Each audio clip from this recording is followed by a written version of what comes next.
आवाज आ रही है? बोलो। हेलो दोस्तों, my name is Sabir Khan. आपके अपने channel maths with Pankaj sir पर हार्दिक स्वागत करते हैं, जिसमें कि आपको आज इंग्लिश ग्रामर के बारे में पढ़ाएंगे। इंग्लिश ग्रामर के बारे में ये बताएंगे आपको सभी को कि कुछ बच्चे इंग्लिश ग्रामर पढ़ते हैं लेकिन उनको ये नहीं पता होता है कि हमें कहाँ से ग्रामर स्टार्ट करनी चाहिए और क्या पढ़ना चाहिए, क्योंकि मार्केट में अदर जो टीचर हैं वो उनको जहाँ से स्टार्ट कर देते हैं वो वहीं से पढ़ना स्टार्ट कर देते हैं, लेकिन हम ऐसे टीचर नहीं है। हमें 14 इयर्स का एक्सपीरियंस है और हम जो आपको पढ़ाना चाह रहे हैं वो बिल्कुल सबसे बिल्कुल अलग हटके होगा और सब कुछ बिल्कुल अलग होगा, जिसमें कि आपको हम जीरो से हीरो बनाने की तरफ ले जाएंगे।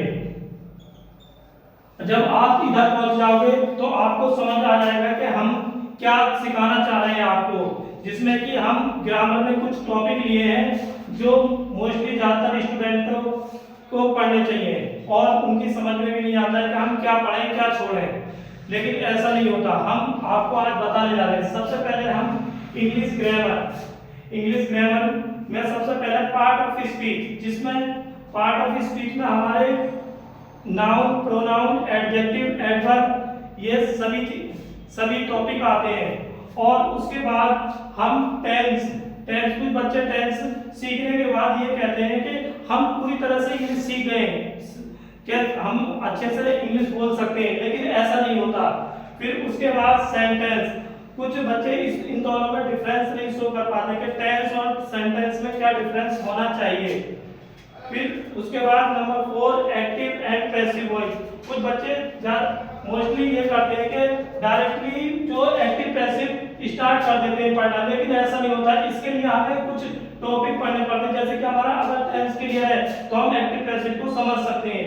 फिर उसके बाद जो है हम नंबर 5 पर डायरेक्ट एंड इनडायरेक्ट टॉपिक को पढ़ते हैं, लेकिन इसके लिए भी हमारा टेंस जो है हमें अच्छे से आना चाहिए।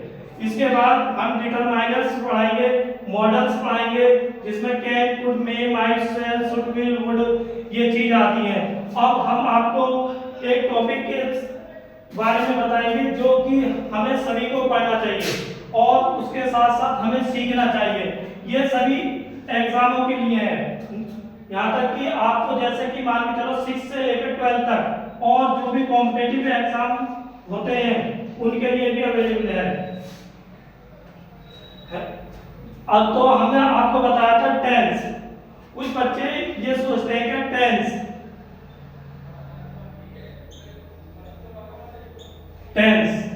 देखो, टेंस का नाम तो सभी ने सुना है। टेंस मींस होता है काल सभी बच्चे पढ़ते हैं और इसमें मोस्टली बच्चे ऐसे पढ़ते हैं कि present indefinite tense, present continuous tense, present perfect tense, present perfect continuous tense, इस टाइप से पढ़ते हैं। और past indefinite, past continuous, past perfect continuous tense, लेकिन हम वो चीज नहीं पाएंगे। लेकिन बुकों में मोस्टली तुम्हें यही चीजें मिलेंगी, ज्यादातर देखने को यही चीजें मिलेंगी। सबसे पहले हम तुम्हें टेंस के बारे में बताते हैं। टेंस क्वेश्चन ये उठता है बहुत बच्चों का, बेटा बताते हैं कि टेंस होता क्या है। देखो सभी को पता है टेंस का मींस टाइम होता है। टाइम जो टाइम्स होता है वो टाइम को रिलेट करता है, और जब टाइम को रिलेट करता है और उसके साथ एक्शन, तो हम लेके चल रहे हैं कि सबसे पहले टाइम क्या होता है, और दूसरा क्वेश्चन ये आता है एक्शन क्या होता है। सभी जानते हैं एक्शन क्या होता है। अब क्वेश्चन आता है कि एक टाइम क्या होता है। टाइम हमने सुना है कि टाइम अलग अलग टाइम हो सकता है, लेकिन हम जो टाइम होता है उसको बेसिकली 3 पार्ट्स में डिवाइड कर सकते हैं। जैसे कि अब मैं खड़ा हूँ और आप बैठे हो, समझो इस बात को अच्छे से समझो। मैं खड़ा हूँ, आप बैठे हो, तो उसमें ऐसा होता है जैसे कि हम ये तो जानते हैं, हम प्रेजेंट के बारे में जानते हैं अच्छे से प्रेजेंट के बारे में जानते हैं। तो प्रेजेंट को तो सभी ने देखा, मैं बातें कर रहा हूँ प्रेजेंट में हूँ, लेकिन जब प्रेजेंट को सभी जानते हैं तो प्रेजेंट टाइम को सभी जानते हैं। तो जैसे जैसे प्रेजेंट टाइम जो होता है, प्रेजेंट टाइम ही क्या बनता है, पास्ट बन जाता है। जो प्रेजेंट टाइम है, जैसे कि मैं तुम्हें पढ़ा रहा हूँ, प्रेजेंट में पढ़ा रहा हूँ, लेकिन मैं अभी कहने लगूँ 2 मिनट के बाद कि मैंने तुम्हें पढ़ाया था, तो बन गया प्रेजेंट पास्ट, बना ही नहीं बना, समझ में आया बेटा? बहुत अच्छी बात। तो क्या बन गया, पास्ट। जैसे कि तुम हिस्ट्री में पढ़ते हो, जो भी प्रेजेंट की इवेंट्स होते हैं वही क्या बनते हैं, पास्ट बनते हैं। समझ में आ रही है? बहुत अच्छी बात, बहुत अच्छी बात, बहुत अच्छी बात। और उसके बाद एक और टाइम होता है हमारा, आपने सुना भी होगा, फ्यूचर। अब फ्यूचर जो टाइम होता है वो हमारा टाइम तो नहीं होता, लेकिन हम मान लेते हैं ये अजम्पशन है, अजम्पशन है। जैसे कि किसी चीज को मान लिया, अब हमने ना तो तुम्हारा फ्यूचर देखा ना ही अपना फ्यूचर देखा, लेकिन हम क्या कहते हैं, जैसे कि एक सेंटेंस लेते हैं, I will be A doctor, मैं डॉक्टर बनूंगा। पता तो नहीं कि मैं डॉक्टर बनूंगा, सीधी सी बात है, लेकिन हम फ्यूचर में कह सकते हैं क्या, मैं डॉक्टर बनूंगा। तो इससे ही आगे क्या, अगर कुछ तुमने सुना नहीं होगा ऐसा अक्सर कि अपना प्रेजेंट सुधार लो, अपना प्रेजेंट सुधार लो, तो फ्यूचर तो खुद में खुद ही सुधर जाएगा। सुना तो होगा आपने, अपना प्रेजेंट सुधार लो, फ्यूचर तो खुद ही खुद सुधर जाएगा। ठीक है बच्चों, ये समझ में आया टाइम? तो टाइम कहां से आया, बिल्कुल बेसिक से। तुमने ये सुना होगा, बहुत से टीचर आते हैं डायरेक्टली प्रेजेंट पहले रखते हैं, फिर पास्ट, फिर फ्यूचर, बिल्कुल सेम बुक से पढ़ा देते हैं। लेकिन हम ऐसा नहीं करेंगे, हम ये बताएंगे ये कहां से इसकी शुरुआत हुई, बिल्कुल जीरो से कहां ले जाना है हमें, तुम्हें हीरो बनाने, बिल्कुल जीरो से हीरो बनाने। अब बच्चों का ये क्लियर होगा, टाइम क्लियर होगा। अब कुछ बच्चों के माइंड में क्वेश्चन आ रहा होगा, बहुत ही अच्छा क्वेश्चन, सर आपने टाइम के बारे में तो बता दिया, आ रहा ही नहीं आ रहा आपके? बिल्कुल बिल्कुल सही बात। तो अब एक्शन क्या होता है, सभी बच्चे जानते हैं, जो तुम नहीं जानते चलो कोई बात नहीं, तुम तो जानते हो, चलो अच्छी बात, बहुत अच्छी बात। देखो एक्शन जो होता है, सपोज करो कोई व्यक्ति है, इसे मान लो, जैसे सपोज ये व्यक्ति है, अगर यहाँ पर खड़ा है और यहाँ पर कुछ चीज रखी है खाने की, अगर वो मूवमेंट नहीं करता है, अगर वो यहां से यहां तक का मूवमेंट नहीं करता है, तो समझो उसका एक्शन नहीं हो रहा है।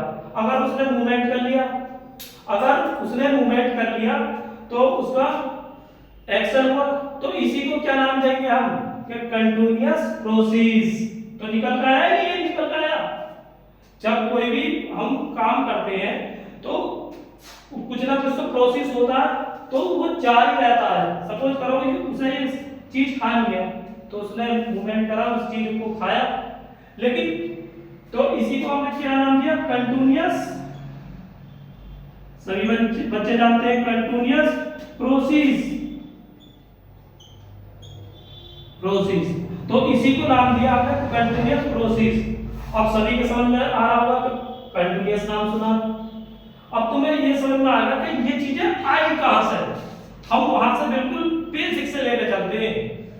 तो फिर उसके बाद क्या होता है, कोई भी चीज है जब हम कंटीन्यूअस दिखाते हैं, किसी चीज को ऑनगोइंग दिखाते हैं, तो किसी ना किसी चीज का अंत तो होता ही है। अगर सपोज करो ये चीज यहाँ पर रखी है, अब इस पर्सन ने, ये जो व्यक्ति था, ये जो मैन था, कोई भी समझ लो, इसने खा ली, तो एक समय ऐसा भी तो आएगा, जैसे सपोज करो कि वो चीज उसका एंड तो है, कोई भी चीज है दुनिया में हर चीज का एंड है, तो वो कंप्लीटली उसे खा लेगा, तो इसी को क्या नाम दिएगा, परफेक्ट। क्या नाम दिया गया, परफेक्ट प्रोसेस। क्या नाम दिया गया, परफेक्ट प्रोसेस। कोई व्यक्ति था, उसने उसको खाया, तो उसे ये क्या निकल गया, कंटीन्यूअस। सभी की समझ में आया? फिर उसके बाद उसने उसको कंप्लीटली उसे खा लिया, या उसका एंड हो गया, तो उसी को क्या नाम दे दिया गया, परफेक्ट। सभी बच्चों के समझ में आ, बहुत अच्छी बात, बहुत अच्छी बेटा, तुम्हारे समझ में बहुत अच्छी बात, चलो अच्छी बात है। फिर अब क्वेश्चन आता है, सर यहाँ तक तो हमें समझ में आ गया बात, आगे बात, फिर उसके बाद हमें यहाँ तक भी आ गई, लेकिन एक और एग्जांपल देता हूँ। देखो तुमने एक सपोज करो ये व्यक्ति है, व्यक्ति है और यहाँ पर कोई रूम है, रूम, ये रूम है और इस रूम में जो है कुछ बुक्स रखी हुई हैं, बुक्स रखी हुई है, इस रूम में कुछ बुक्स रखी है। ये व्यक्ति है और ये सपोज करें व्यक्ति बोलते हैं पर्सन बोलते बात एक है, क्योंकि यहाँ पर हिंदी मीडियम वाले बच्चे बैठे हैं, सीबीएसई बोर्ड वाले दोनों टाइप के बच्चे बैठे हैं। तो यहाँ पर कुछ बुक्स रखी हैं। अब यहाँ से यहाँ तक बुक को ले जाने में के लिए सीधी सी बात है, ये व्यक्ति यहाँ पर कुछ वर्क कर रहा है, इन बुकों को इधर से इधर पहुंचाने या इधर से इधर पहुंचाने, तो इसे कुछ ना कुछ तो टाइम लगेगा। लेकिन इसने क्या करा, इसने कुछ बुक यहाँ पहुंचा दी, तो जो वर्क था वो आधा तो कंप्लीट कर लिया, लेकिन कुछ जो रह गया अधूरा रह गया। तो तुमने सुना होगा जो पूरा वर्क कंप्लीट हो जाता है उसे क्या नाम दिया जाता है, परफेक्ट। वो चीज हम पढ़ चुके हैं। लेकिन जो वर्क कंटिन्यू रहता है उसे क्या बोलते हैं, कंटिन्यूअस बोलते हैं। समझ में आ रही होगी सभी को। तो इसमें हमने देखा तो वर्क तो पूरा हो गया, तो इसे हमने क्या नाम दिया, परफेक्ट। और लेकिन कुछ वर्क जो है बीच में रह गया, इसे अधूरा भी बोल सकते हैं। तो जब वर्क बीच में रह गया तो उसे हमने नाम दे दिया परफेक्ट कंटिन्यूअस। बताओ बच्चों समझ में आया या नहीं आया? बहुत अच्छी बात, बहुत अच्छी। तो ये चीज समझ में आ गई। तो ये कहां से है सभी को पता लग गया। सबसे पहले हमारा कंटिन्यूअस की पता लग गई, फिर परफेक्ट की पता लग गई, फिर परफेक्ट कंटिन्यूअस। फिर उसके बाद क्या होता है, देखो एक सेंटेंस बोलता हूं, जैसे कि मैं I eats the mango, I eats the mango, या कुछ भी ले लो, मैं आम खाता हूं, या इसे कैसे बोल सकते हो, या मैं कुछ भी खाता हूं। तुम देख रहे हो ना, तो काम जो है कंटिन्यूअस में लिखा, इसे चलो इंग्लिश हिंदी मीडियम वालों को समझ में नहीं आ रहा तो इसे ऐसे भी लिख सकते हो। बहुत से बच्चे नहीं समझ पा रहे, इसे इस टाइप से लिख सकते हो, मैं आम खाता हूं, आम खाता हूं। तो सभी बच्चों की समझ में आ रहा, मैं आम खाता हूं। अब हम देखते हैं इन तीनों में से किसी है, मैं आम खाता हूं क्या कंटिन्यूअस है? नहीं, तो बिल्कुल अलग है। परफेक्ट, मैं आम खाता हूं क्या काम पूरा हो गया? नहीं, तो ये बात ठीक है बिल्कुल। मैं आम खाता हूं परफेक्ट भी नहीं हुआ और नहीं कंटिन्यूअस हुआ, तो बचा कौन सा बच्चों? इनडायरेक्ट, इनडायरेक्ट अनिश्चित। ठीक, तो तुमने सुना होगा जो इनडायरेक्ट होते हैं, इनडायरेक्ट प्रोसेस, उसमें कोई भी चीज निश्चित नहीं होती। तो ये इनडायरेक्ट प्रोसेस, और इनडायरेक्ट प्रोसेस से ही हमारे टेंसर की पता लग गई कि ये कहां से आए थे। अब सभी बच्चे जान गए। अब हमारा इसमें जो है कुछ बच्चे कंफ्यूज हो जाते हैं। अब मैंने एक एग्जांपल बताया था आपको, सभी को एक एग्जांपल बताया बहुत ही अच्छा, कि जो पर्सन वर्क कर रहा था, वर्क करने के बाद उसने कुछ काम करा तो उसे कुछ टाइम लगा। दुनिया में सबसे मेन चीज क्या होती है? टाइम। टाइम से बड़ी कोई चीज नहीं होती। अगर तुम्हारे पास टाइम है तो तुम सब कुछ कर सकते हो, अदरवाइज तुम्हारे पास टाइम नहीं है तो तुम लाइफ में कुछ नहीं कर सकते। अगर तुम्हारे पास टाइम नहीं है तो क्या? अब देखो बच्चों समझो, तो हमें ये बातें समझ में आ गई। अब इसी को इससे कनेक्ट करते हैं। देखो तुमने सुना होगा प्रेजेंट, सॉरी इसमें गलत हो गई थी, इंडेफिनिट, INDEFINIT, इंडेफिनिट। तो इसे क्या नाम दिया? Indefinite process. इसे नाम दे दिया हमने इंडेफिनिट प्रोसेस। इंडेफिनिट प्रोसेस सभी जाने। तो इसी को अब हम रिलेट करते चलेंगे, present indefinite, present continuous, present perfect, present perfect continuous tense. नाम तो सुना होगा सभी बच्चों ने। तो अब हम कुछ बच्चों के माइंड में आ रहा होगा, सर आपने इसे कैसे कनेक्ट कर दिया? बेटा देखो मैंने आपको बिल्कुल बेसिक से बताया, जीरो से तुम्हें कहां ले जाना। मैंने स्टार्टिंग में भी बोला था कि जीरो से मुझे हीरो की तरफ ले जाना है। तुम्हें किसी को भी पढ़ा सकते हो, ये बड़ी बात नहीं कि मतलब मैं तुम्हें सिखा रहा हूँ। अभी तुमने ये मेरा खुद का कॉन्सेप्ट है और मैं बच्चों को काफी लगभग 14 ईयर से सिखा रहा हूँ। तो बच्चे जो मेरे बच्चे ज्यादातर सीख ही गए मोस्टली, और कॉम्पिटिटिव एग्जाम में जो भी क्वेश्चन आते हैं यहीं से आते हैं। अब तुम्हारे माइंड में एक क्वेश्चन और आया होगा कि सर आपने टेस्ट तो सिखा दिया, टेस्ट काम किस किस में आता है। अब कुछ टीचर ऐसे होते हैं डायरेक्टली कौन सा टॉपिक ले लेते हैं कि passive sorry active and passive voice, लेकिन एक्टिव एंड पैसिव वॉइस तो ले लिया, बट बच्चे को ये तो पता नहीं कि टेंस क्या होते हैं, इनकी वर्ब क्या होती है, ऑक्सिलरी वर्ब क्या होती है, हेल्पिंग वर्ब क्या होती है। सबसे पहले हमें क्या करना चाहिए, टेंस सीखना चाहिए। टेंस सीखने के बाद लेकिन देखो हम सिखाएंगे तो तुम्हें पार्ट ऑफ स्पीच ही, लेकिन जो बता रहे हैं आपको बड़े लेवल पे जो बच्चों को सीखना चाहिए।